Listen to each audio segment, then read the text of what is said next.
Good morning, everyone. Ralph Goodale was tweeting yesterday and trying to put this on as many platforms as possible. There's a lot of views on this video, and I mean, they've blanketed everywhere with this. It's very interesting.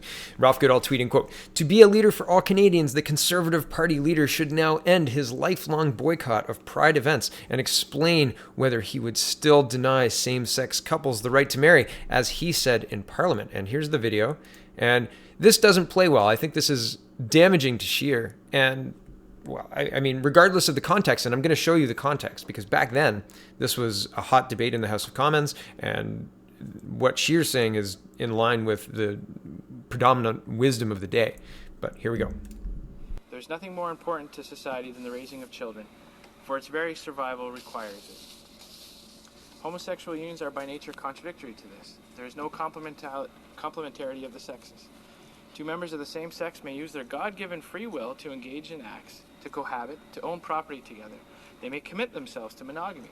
They may pledge to remain in a loving relationship for life. In that sense, they have many of the collateral features of marriage, but they do not have its inherent feature. As they cannot commit to the natural procreation of children, they cannot, therefore, be married. How many legs would a dog have if you counted the tail as a leg? The answer is just 4. Just because you call a tail a leg doesn't make it a leg. If this bill passes, governments and individual Canadians will be forced to call a tail a leg, nothing more. There's nothing more. So that's not a great video for Scheer. But here's some context. Mr. Goodale actually voted against same-sex or recognition of same-sex spouses in Motion M264. And here's Stephen Taylor, who is connected. I believe he's Scheer's digital advisor. He says, "I note that Hansford reflects Goodale's nay vote on Motion M264, recognition of same-sex spouses, on 9/18/95. It would be about a decade of delayed and punting to the Supreme Court of Canada by Liberal governments before such same-sex rights would be recognized." And there's a timeline I was looking at by CBC. I'll link it in the description. Here's the timeline. It's an interesting description from CBC News, and it goes all the way back to the 60s, even earlier. And what I found interesting was how difficult I found looking for the old votes for the pre-2000 votes, pre-2003 on Google. I couldn't find much. I had to find this CBC article to give me ideas of other Google terms to be more specific, right? But I found the legal wrangling around this very interesting. So this article gives kind of a 10,000 foot view. So you've got a little bit of information and gives you an idea of where to Google further. But the real meaty stuff kind of starts happening in the 90s, 96, 95, 96, and then 2005 was the passage of the marriage bill. But it's interesting, right? Like, as I said, Mr. Goodale voted nay on recognition of same-sex spouses in 95. Like I said, because that was the predominant wisdom of the day. And it's interesting how far things have been pushed in a very short time. The reason I showed you the initial video here, one, because it's a big deal, the Liberals are pushing it quite a lot, and two, this article, which I thought was about balance of power, but is actually about the video. So I thought that was interesting. Here's CTV News reporting, Singh would not support Conservatives if NDP holds the balance of power after the fall election. And here's the news article, CTV News. It says, if the fall election results in a minority government and NDP leader Jagmeet Singh holds the balance of power, he says he would not support the Conservative Party's agenda. Singh's comments came in response to a video of Conservative leader Andrew Scheer from 2005. In the video, Scheer is seen delivering a speech in the House of Commons detailing the reasons for his opposition to same-sex marriage. Liberals had been circulating the video on social media all day Thursday. Scheer says his position has changed since the 2005 video that legalized same-sex marriage. And he now, quote, unequivocally supports equal LGBTQ rights, including same-sex marriage as defined in law. Still, Singh said the video was a, quote, resurfacing of Andrew Scheer's disgusting prejudice against LGBTQL2S+ people. I wonder if he said all of that, or if that's just in the typed comments that he released to the media. Anyway, back to the article. This is exactly why, if Canadians deliver a minority government in October, I will not prop up Andrew Scheer and the Conservatives. We can't trust Mr. Scheer or his caucus to champion the fundamental rights of Canadians, Singh said in an emailed statement. The Liberals and the Conservatives have been neck and neck in recent polls. right? It's not a dead heat. They're neck and neck. They've changed the language. Back to the article, which creates the possibility that Singh could end up holding the cards in a minority parliament.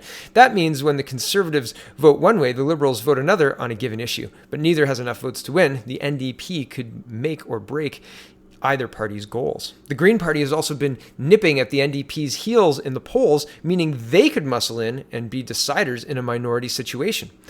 Singh has now unequivocally shared that should his party be the one holding the balance of power, he would not support the Conservatives. Scheer has defended himself against the criticism for his video. His press secretary, Daniel Schko, sorry if I've got that wrong, called this resurfacing of the video a desperation tactic from Justin Trudeau. I just want to show you a couple of polls.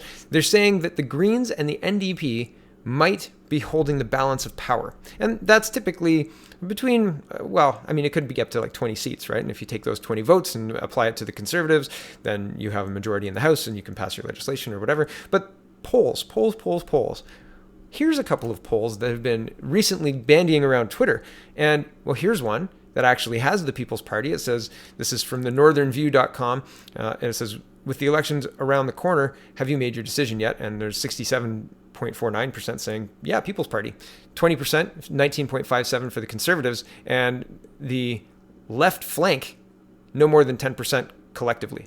Liberals get 6.15%, NDP, no more than 15% collectively, which is traditional NDP territory, which is what I've been saying. The Liberals have gone so far to the left that this group of people believe that communism or socialism, hard socialism, is what people want. And they don't want that. They never have wanted that. The NDP typically topped out at about 20%, unless you were Jack Layton.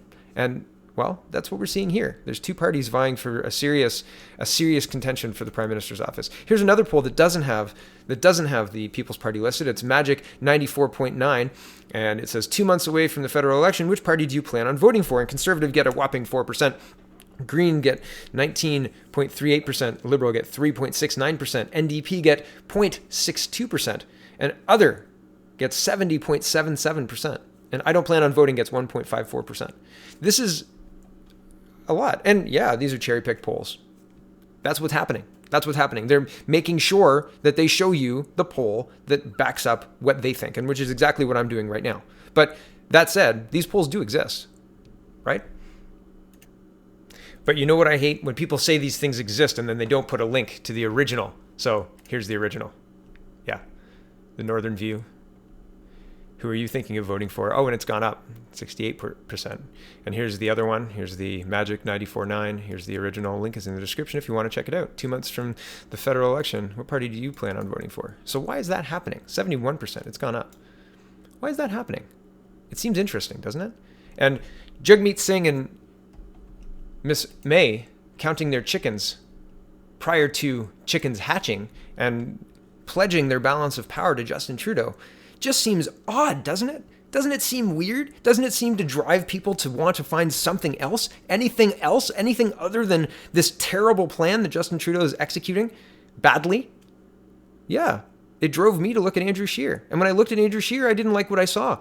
Not because of things that he said in 2005, but because of what he hasn't said since 2016. He hasn't said anything. And, well, thank goodness for Maxime Bernier. Check out the People's Party of Canada.ca. I'm going to try that again. Check out the People's Party of Canada.ca. Thank you for watching and have a wonderful, wonderful day. I've got another video coming right up, and it's Maxime Bernier Twitter Roundup. It's funny that I flubbed right at the end there. I'm not going to redo this video. Have a great day, people. Thank you.